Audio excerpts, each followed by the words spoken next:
Good morning all, my name is Haley Comet and welcome to Just Another Magic Monday.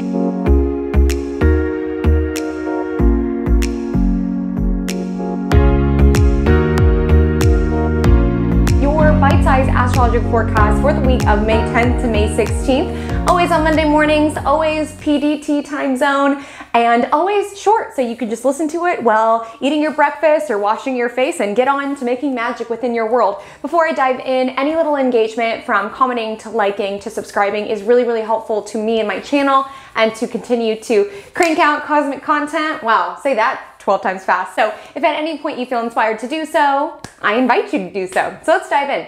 So this week is a sensation of an exhale. That's really what I got when I was looking over it. It's like sort of this feeling where you just feel like things are snapping into place. And it's short-lived, may I mention, because May astrology is pretty chaotic. I mean, we're almost to eclipse season. We're almost to Mercury retrograde in Gemini in the midst of eclipse season. There's a lot that's sort of shaking and evolving within the cosmos, but this particular week there's sort of this feeling of a lot of things snapping into place as we have Mercury right at home in the sign Gemini. We have Jupiter entering Pisces for a short summer stay this Thursday, and the moon will be in Cancer over the weekend. So these are all planets that are in their home sign, so they're feeling comfy and cozy. In addition to this, we also have a Taurus New Moon on Tuesday, which is fertile, which is productive, and really powerful for planting seeds of longevity that we want to grow within our life. So there's a lot of fertile energy. There's a lot of feeling of comfort and feeling cozy. I'm just letting you know here on Magic Monday, I'm not gonna lie to you that it might be a short-lived before things feel a little bit chaotic. So take advantage of this week, truly. And the ingress on Thursday, I think is the most significant thing, is Jupiter moving into Pisces. And I have an entire video on Jupiter and Pisces if you want to dive in, understand what in your life is expanding, what areas of your life. I take it sign by sign, so you can head to check that out. But particularly if you are Sagittarius rising or Pisces rising, you will feel this shift. Your ruler has been unhappy since December 2019. And this week is really this return to magic, to optimism, to expansion. And there's gonna be this feeling of finally being able to move on with your life, because these are two really magical energies and they've been feeling sort of stagnant or a little blocked within their world because their ruler was answering to Saturn because it was transiting Capricorn and Aquarius. And finally, Jupiter is in the home waters of Pisces, expanding spirituality, expanding compassion, expanding magic truly within our world. So check out that video if you want to learn more about that. That's the most major ingress, as Jupiter is such a slow moving planet. And let's break it down day by day. Start off the week with the moon exalted. The moon loves being in Taurus. So it too has this comfy, cozy feeling of being right at home. And we have lots of helpful energy, fertile energy in the morning to work with. Keep in mind, if you're feeling a little bit more drained, a little bit more exhausted, it is a balsamic moon before a new moon. So honor those calls, conserve your energy, like really fire on your intuitive feeling of like, I need to, cocoon within myself. I need to hibernate. Sometimes you're just prepping energetically for something big to sort of enter your life. So if you're feeling like, I want to cancel plans, or like, I'm not feeling up for this particular meeting or this particular event, be okay with saying no. But the energy of the Taurus moon is really grounded, is really sensual, is really productive. There is kind of a crankiness that we move into Monday night as the moon will square Saturn. It exacts at 5:55 PDT. Important disclaimer, all times that I mentioned will be PDT time zone. Just keep that in mind as you're listening. So at night, feeling a little cranky, feeling a little groggy, feeling short on time, feeling short on energy, and just feeling short on giving an F, honestly. And then the Taurus New Moon will exact 12 p.m. on Tuesday the 11th. And I love this Taurus New Moon. Not only is the moon exalted in Taurus, but we have a sextile to Neptune, which is elevating what we dream of, what we visualize. It is something tangible, right? It's taking our visualizations at Neptune into a seed that we are planting. That's Taurus. And it also trines Pluto. So it's really supportive for any huge transformations we need to make. The ones that scare you, truly. And feeling into how powerful we are that we can create that to happen, and calling in any huge, fresh start that you want within your world. And we're moving into eclipse season, so it's like cosmic course correction season. And this is the last lunation before the lunations are eclipses. And I don't personally work with eclipses in terms of, manifestation, calling in things. I don't think anyone should. I don't try to shame anyone's practice, but eclipses are typically events that we don't really have much control over. You can call it karmic, you can call it fated, you can call it whatever you want, but it's basically a time of fated entries and exits from our life. And so if you want to work with a new moon in the next month, if there's an idea in your head, you're like, I would love to have a community vegetable garden for my neighborhood. I would so love to be able to debut my EP. I would love to create an open mic.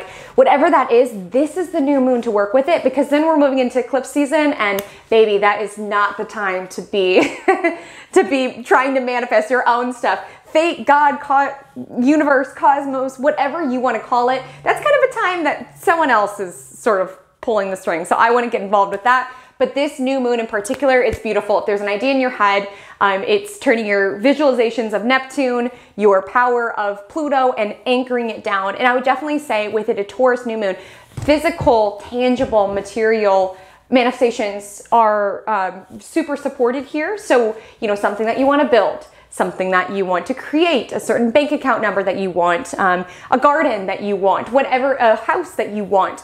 This would be really nice to work with something physically to make it happen. So for example, if you want that vegetable garden, go out and buy vegetable seeds and put them on your desk so you see them every day. Or if you want a dream house, make a vision board. I want you to do something physical and tangible with what it is that you want to call in on this Taurus new moon. You don't necessarily make it happen, like call around like, hey, can I buy this plot for this community vegetable garden?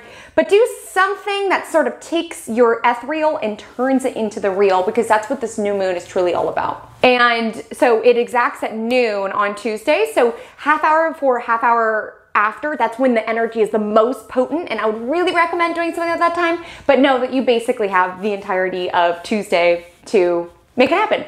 Then on Wednesday, the moon enters Gemini at 5:43 a.m. and it will conjoin Venus, which is newly in Gemini, later that day about 3:20. So this is really my pick for any sort of social outing that you want to have, and particularly talking about your ideas, because not only is the moon meeting up with Venus, so we're in the mood to enjoy life, be a little bit more sensual, be a little bit more pleasurable, find a little bit more harmony in our communities. We also have Mercury in Gemini trining Saturn in Aquarius. That's why I said this particular new moon is really helpful for longevity. Yes, Saturn isn't involved in the new moon, but with Mercury trine Saturn, the ideas and the projects discussed this week can have long-term ramifications. Ramification sounds like a negative word. I mean long-term, what's the word I'm looking for? Stability. Stability and structure, particularly when it comes to working with a team, collaboration. So Wednesday would be great for a team meeting if you're a boss and you need to plan everyone together, or just even meeting up with your friends, or if you're like stuck on a problem, like, grabbing a beer with someone and talking it out. You never know how someone else's perspective could be just what you needed to hear to be like, oh, that's what I need to do to make this better. And then that evening, Sun sextiles Neptune Pisces, which just sprinkles a little more magic over the evening's affairs. Again, the communicative energy continues on Thursday as well, with Gemini moon trine Saturn in Aquarius and Gemini moon meeting up with Mercury in Aquarius. So we're in the mood to chat it out. We're in the mood to talk. So Wednesday and Thursday are really supportive for that. And then Jupiter enters Pisces Thursday at 3:36. And you gotta love that Jupiter is entering its domicile on Jupiter's day. If you didn't know, every day of the week is ruled by a planet. I have a whole video on it if you want to check that out. Long void moon alert on Friday. Seriously, get a lot of your tasks done earlier in the week. Yes, Monday you might be feeling a little tired because it's balsamic moon phase, which is about sort of resting and preparing and clearing energy. But Tuesday through Thursday, seize the day. Seize the day, friends. Get the work done, talk about the ideas, because Friday, long void moon. The moon will be void from 3:51 a.m. to 6:30 p.m. That is a huge chunk. And if the moon is void, important tasks we must avoid. And now, it's not necessarily feasible in today's day and age that we could just pause the entire world on Friday. But if that's possible for your world, you can move around some tasks. You could just go do something fun on Friday. You could go to the beach or something like that. Please do it. If you work 9 to 5 and you can't really have that flexibility, do a bulk of your important tasks Tuesday through Thursday, because on Friday you just might notice that you're distracted. The moon's void in Gemini. Your mind's a gazillion places. You have 25 tabs open and nothing's being accomplished. You start one thing and then you start talking to your coworker and then you start the next thing and then you want a donut. It's like you might just feel a little bit more distracted, or it's like the energy where you send 20 pitches and they just don't go anywhere. It's not that void is cursed. It's just that it's not a super opportune time where like the things that we're launching out there have a really solid basis. It's like the moon is just floating through the sky. It has no aspects to ground it. So our tasks have nothing to ground them either. So try to avoid it. And then the moon enters Cancer at 6:30. And the moon will be in Cancer all weekend. Take with that information what you will. For me personally, I'm not making any plans. no plans. Cancer is homebody energy. You just might find that if you make plans, you're like, oh, I'm suddenly in the mood to like be on my own. Or if the plans involve like movies and takeout with your friends, then I would say absolutely. But with the moon in Cancer, we're a little bit more susceptible to wanting to feel safe and cozy in our own environment, wanting to spend time with family or spend time with whatever else nurtures us. And for many people, that could be friends. I'm not saying everyone needs to cancel their plans, but I've just noticed when the moon's in Cancer, I turn into a homebody and I just want to like cover up in my blanket, my little shell, you know, Cancer's ruled by the crab, and ignore the world. The moon being in Cancer all day on Saturday the 15th, it does meet up with Mars that evening, so might get kind of a burst of energy. There's sort of like a triggering point with the Cancer moon squaring off with Chiron in Aries, so you might feel a little bit more sensitive about something, you know, something that someone said maybe, or just something that you see, or just even nostalgia just reminds you of something, then all of a sudden not feeling great about it. But then when the moon meets up with Mars, it would either be productive in like doing something about it. Like for example, you're going through things, you find a picture of you and your ex and it triggers this feeling of like, oh my gosh, I miss him. With the moon meeting up with Mars, it's like, okay, let's clean out our memorabilia. Let's do something about this rather than stewing in it. So if there is sort of this moment on Saturday where something triggers you or something upsets you, see what you can do about it. Maybe it's not getting rid of the photos. Maybe it's moving your energy physically, getting into a yoga class, doing something where you're not just stewing in it, where you're kind of moving forward with it. Sunday the 16th is very dreamy with the Cancer moon trining Neptune in Pisces, asking us to anchor into what we feel safe in and what sort of anchors us into a bigger vision of the world. The Cancer moon will sextile Taurus. Definitely eat a really good meal on Sunday night, and then just be mindful as the Cancer moon will oppose Pluto in Capricorn 11:23 that night, which may make your emotions feel more intensified. You might feel a loss of control or not feeling safe in some way. I always say when there's aspects like this, I'm just like, get to bed early. Get to bed early. Friends, I hope you have the most beautiful week. Until we meet again, drink lots of water and stay positive.